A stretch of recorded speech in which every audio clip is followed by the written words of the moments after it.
Bienvenue sur la chaîne de Spamat, la chaîne qui te spamme de maths, exoflash en une minute, soit AB, deux parties d'un ensemble E, à quel ensemble appartient f de AB. C'est quoi ce truc-là? C'est l'ensemble des fonctions de A dans B. Hein. Attention, c'est pas l'ensemble des applications, c'est pas la même chose, il y a une petite subtilité quand on fait de la théorie des ensembles. Une application, c'est une fonction totale, c'est-à-dire que tout élément de l'ensemble de départ admet une image dans l'ensemble d'arrivée. Pour une fonction, ici, ce sera pas forcément pareil. Bon, tu vas voir, on va détailler.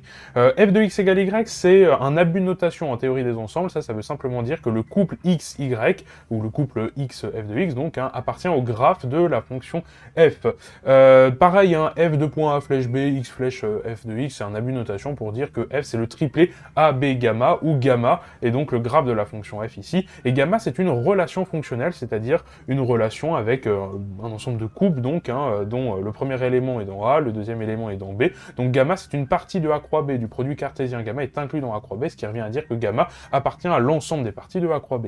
On peut dire, d'après l'énoncé, que A et B sont des parties de E, ce qui implique nécessairement que A croix B appartient à P de E carré, et donc finalement notre fonction f, qui est un triplet, appartient à P de E croix P de E croix P de E carré, qu'on peut simplifier évidemment en P de E carré croix P de E carré. Attention au parathésage. Et on peut conclure en disant que f de AB est une partie de ce truc-là, c'est donc un objet qui appartient à l'ensemble des parties de P de E au carré croix P de E carré. Si tu veux la correction complète et détaillée de cet exercice, c'est sur la chaîne YouTube de Spamat.